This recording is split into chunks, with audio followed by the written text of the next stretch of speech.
Hello everybody, welcome to another Bedroom Guru. Today there's a bit of a different slant to what I'm going to be doing for you. It's mainly inspired by a few emails I've had over the week. Lots of people have sent emails saying about how they're struggling or they're lost or they don't know which way to turn, and it's really hard for me because I've been in that position, I've been in that space, and it took a long time, don't get me wrong, it took me a long time to get implicit faith in the universe, the angel realms and spirit world. Now, if I was somebody 4 or 5 years ago who was in my, space where I just couldn't handle anything, I'd lost everything, I'd be like, oh, really, yeah, some fluffy white thing's going to come down and go, oh, don't worry, everything's going to be fine. And I would have said it was a load of old pants, to be honest with you. However, I really can't wait to get this book out, to be honest with you, because it will show you the transition of someone like me who was totally against anything unseen at the time. I was so angry and so lost and so weak. I completely lost my faith and anything to do with spirituality. And then to have it come back from them showing me and doing things was just incredible. So I thought, do you know what, I wonder if it'll help if I just read an excerpt from my book, a chapter from my book that shows that despite what we think, despite our human belief systems, despite what we're going through in life and how much has been thrown at us, there is still a higher power looking out for us. Some of us perhaps may not be aware as much because, one, we're in a low dense energy, which is very hard for them to reach anyway, so they kind of work in the background. But for me, obviously, because I'm a bit more open aware and I had a journey to go through, and obviously I'm an ambassador for those guys up there, they showed me things in a lot stronger way, if that makes sense. They kind of brought signs and synchronicity to me and twists of fate to show me this is how we work, and honestly believe they've done that so that I can bring this information to you to show you it really does work. It's hard because we have man-made belief systems and religions down here. It depends on who you believe in. But from my last video, about when I stood in the cavern, God, or whatever you want to call him, the omnipresence, showed different images for people's belief systems down here to make it easier. So even if perhaps, you don't believe in angels or the spirit world, there'll be other ways perhaps they'll try and show you that they're helping you by either using images that you recognise. For instance, I was shown a pitchfork or a trident by my guide Catherine. I think it was yesterday or the day before in a meditation. And I thought, what the bloody hell's that? And she was actually showing me the strength of Shiva, which is obviously like Indian, I think it's Hindu religion. So I think she was trying to show me different aspects and symbology from other religions down here, because as without disrespect to any other religions or creeds, it appears that we all come from one source, and we only realise that when we go back up there, but we have to be comforted by the imagery that we believe in down here, and so I suppose they will change the imagery to whoever you believe in, so that it shows that there is a higher power looking out for you. Do you get my drift on that? But inadvertently, from my travels around the world and working around different countries with different cultures, it appears that all of us have angels in our religions. And so whatever angels that you adhere to, in whatever religion you adhere to, then they're the ones to call upon and ask about.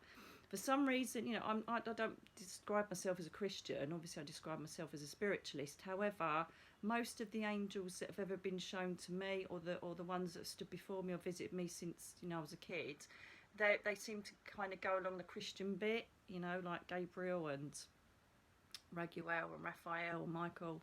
I don't know why. Perhaps it's because I understand that imagery.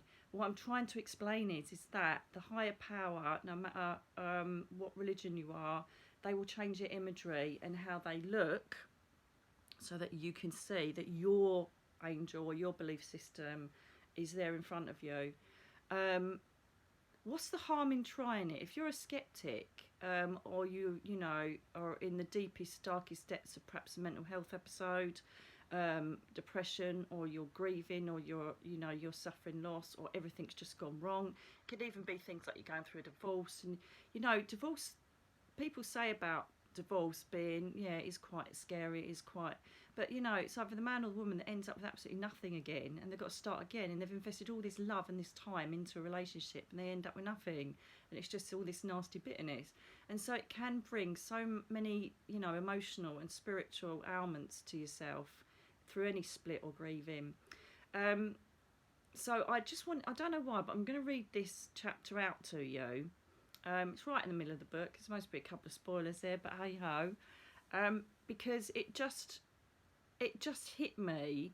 What I was doing was basically I was rereading over, like, you have to proofread your book before you send it out, and so I have to keep trying to reread it to make sure it looks okay. And when I read this at the time, I should have been completely and utterly amazed by what took place.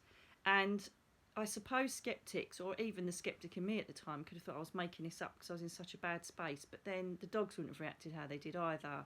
So it wasn't my imagination, So I'm going to read it to you because I want to highlight the fact that basically no matter what place you're in, no matter what you believe in, no matter what faith system you have, they are there. And they will always be there. They may be working quietly in the background. You may have massive twists of fate and things that happen in your life that you look back and think, wow, if that hadn't happened, I wouldn't be here now. And I honestly, I know, but I suppose I should say I believe, that they are all orchestrated by a higher power that has a plan of our earth plane existence while we're down here. So let me read this to you just to show you how guides, angels and higher power look after you. And it is quite amazing. I read these pages back and think, do you know, there's almost a part of me thinking, did I make that up? Did that really happen? Because it's so amazing. But I think, oh my God, of course it happened. I wrote it in my soul journals. I remember it. I saw it. I experienced it. And I think this is what this book's all about. It's obviously about, living with chronic illness, living with loss, living with mental health issues, living with crisis, and how to pull yourself back out. And if you can't, how a higher power helps you to, pull yourself back out. But I'm just wondering, if this can happen to me, it can happen to anybody. I'm nobody special here. So it's just perhaps something I want to read out to give you faith that you're not alone, no matter what's happening in your life. You may be alone down here on a human level, but there is someone or something always looking out for you and trying their best to help you. And I hope by sharing this chapter you might open your mind or your thought process up a bit more to think, well, do you know what, I've got nothing else to lose, I might as well give it a go. Can you come and help me? And perhaps you might see results of that. I'd love to hear it if you do. So yeah, I think my way of working has changed, because I remember my dad visiting me in 2013 saying to me, you're going to work on a completely different level, nothing like you've ever done before. And I absolutely get that now, because I'm working on this deep universal understanding of coping with the human life experience. And I think that's why this all happened to me, so that I can help other people, because I think they're up there thinking, do you know what? They don't realise how hard it is down there. This is all going a bit wrong. And I think with the mass amount of people that are suffering with either health or, mental health issues, it's kind of lowering the energy of the planet a bit. And it doesn't help that we've got all of this stuff going on, with power and war and God knows what. But I think that we need a bit of a morale booster. So I think this is why the phenomena of angels and the spirit world are trying to heighten their presence here, to let us know that there is a helpline, there is a phone friend when it all gets too much. I think they have to, because I think a lot of people are in so much crisis. I was looking at the suicide rates of teenagers. It's just absolutely frightening, and obviously, of men, young men. And it's just absolutely horrific. I think people come down here for their life experience and just think, actually, I forgot how crap it was, I want to go back. And this is why, we're getting so much of this happening. So anyway, let me read you this chapter. And yeah, let me just read it and see what you think. Because to me, I thought, bloody hell, when I read it the other day, it actually sank in what had been done, which is incredible. Anyway, So I was totally homeless now and had no money and absolutely no idea what to do. Every penny was going to the debt collectors and banks for my police pension. I had no idea that they had no right to take money before my food, living and welfare costs. I was so scared of them, even though, if I thought about it, they had nothing else to take from me. It was October and the nights were drawing in. As the darkness of the evening absorbed my room, the black reached through and grabbed my heart. I had palpitations as I lay in bed. I started to feel real terror. My inability to cope with stress was non-existent. I was flatlining. And I was, believe me. It was 3 a.m. in the morning. I can remember trying to calm my breathing when I got a vision in my head. I saw my nan smiling. She wrote on a whiteboard, "Right move." This was so cool. I was basically at this point, as you know, homeless because I just read it out, and I just thought, just come all the way from heaven, and she's just shown "right move" written out on a whiteboard. I thought, right, okay. The vision then disappeared. I went straight on to Rightmove, and the first place I saw looked wonderful. It was surrounded by trees and looked like an old Victorian cottage made out of old Devon stone that I adore. I felt excitement. My gut told me I must go and view it. My head told me that I had no money and had no way to put a deposit down. I also had no credit rating anymore, so it was pretty impossible. It didn't matter though, because I had repeatedly looked at the picture of this cottage. I heard Juliana say, "Trust us." Juliana being my main spirit guide. So I'm like, right, okay. How am I gonna, I've been homeless for 8 months. And I had no money, absolutely nothing apart from 2 dustbin bags. I'm like, how the hell am I gonna rent a place? But here we go. The following morning I got Janet, who was my friend at the time, to drive me to the location. It was in Kingswear somewhere. Now I need to take you back to 2009. This is when I first discovered Torbay and the surrounding areas. I adored Dartmouth and would love to get on the ferry and visit the superb Blackpool Sands and Slapton Sands. Slapton holds a massive part of my soul. It was where they practised for the D-Day landings. I have a big affinity to the Second World War. I do believe I had a previous life during this era. On your way to Slapton, you have to drive through Kingswear to get to the lower ferry.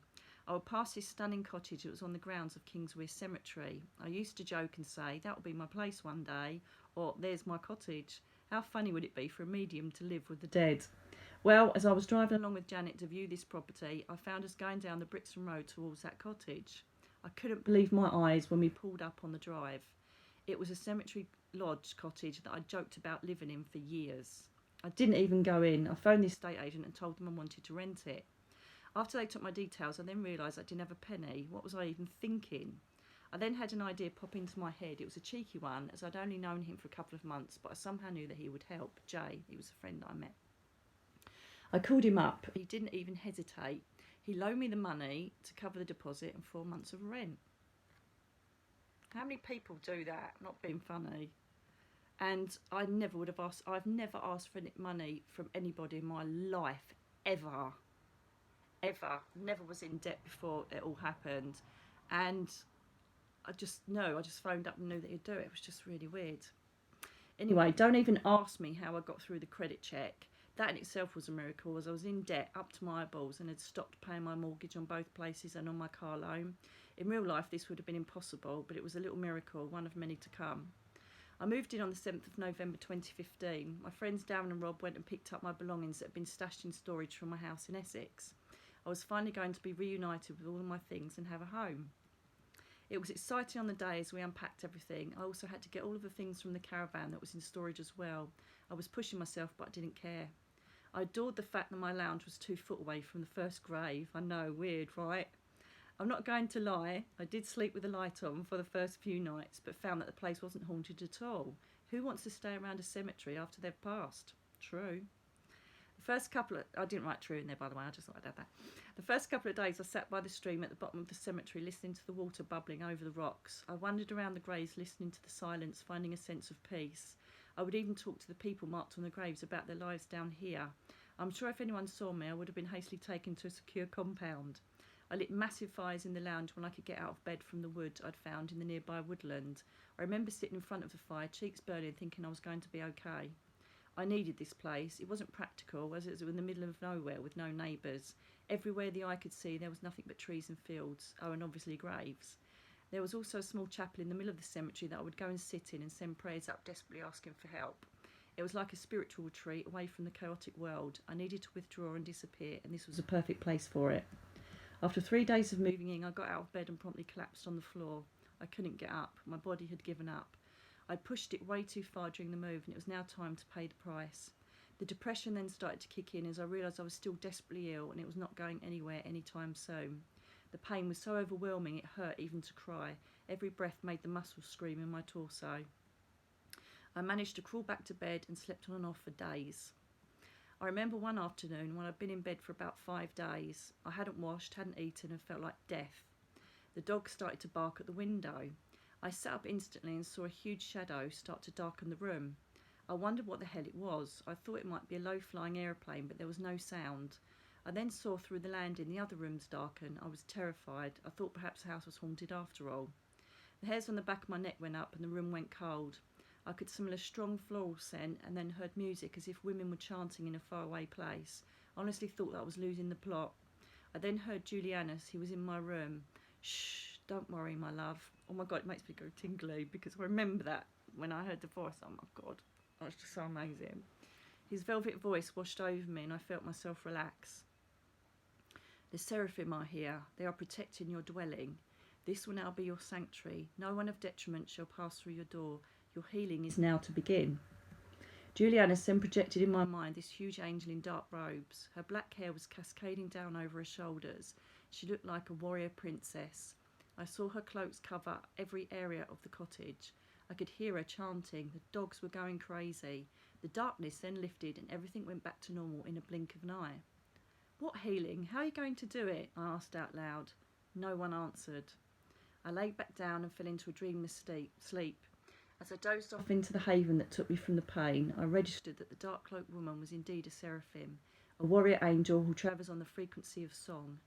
They heal traumatised humans when they pass in the celestial garden's fountain of life. They bring mass souls up during world disasters. They are the oldest hierarchy of angels and the most fearsome. I'm in good hands, I thought, as I drifted off into the land of numbness. Jay came down to visit the next weekend. I tried so hard to be happy and friendly, but I was just too exhausted. We ended up laying on the sofa watching movies, which suited me fine. To be honest, I want to be on my own. It's a curious condition. You want to be alone, but you want company. Ideally having someone in the house, but they aren't bothering you. So, there's loads of spoilers in that one. You'll find out far too many bits of drama if I carry on reading. But basically, what I'm trying to show you is that, you know, I wasn't in a position where, and this is what I need to make clear, I wasn't in a position where I was, oh, the angels are here, I'm going to be fine, the spirit world's looking after me and everything's lovely. I was in the worst place of my life ever, mentally, spiritually, physically, emotionally. And so these phenomena and these miracles that were happening in front of someone that was like that to them. Do you know what I mean? It wasn't like they were preaching to the converted here. I was way beyond even thinking about, you know, allowing my life to be looked after by these people or allowing myself to connect with them.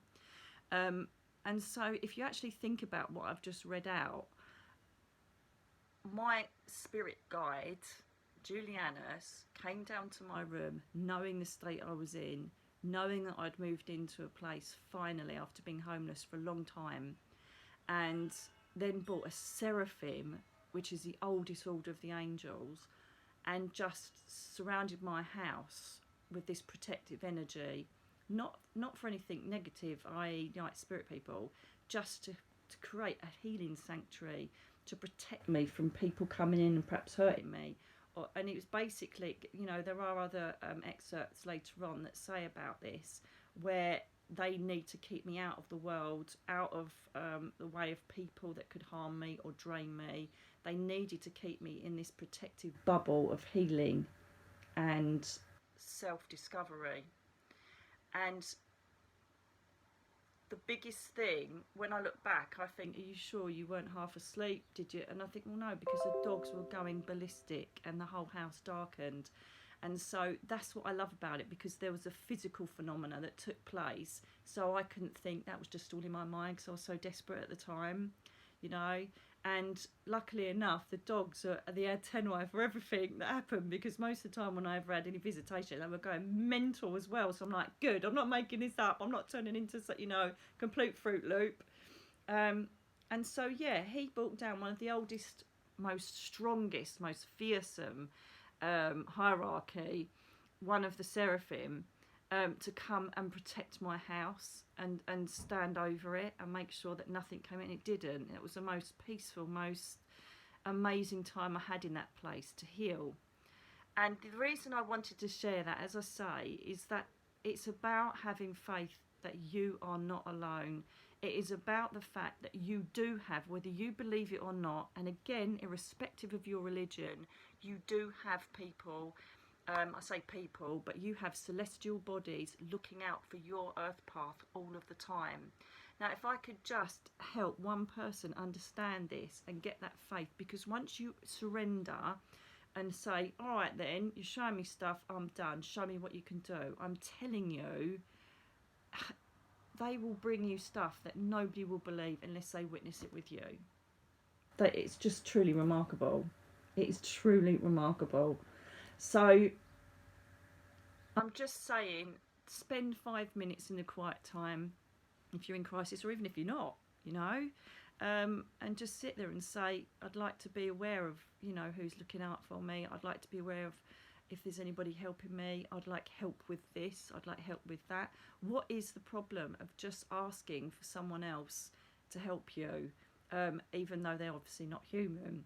You know, the biggest problem I had, and it was my worst enemy throughout the first few years, was that I refused to ask for help, or refused to allow anybody in to help me, because I've been a survivor all my life. I thought, well, no, I'm not going to do that. I'm just going to do it myself. How stupid was that? I put myself through so much pain and loneliness and, you know, discomfort by not asking for help.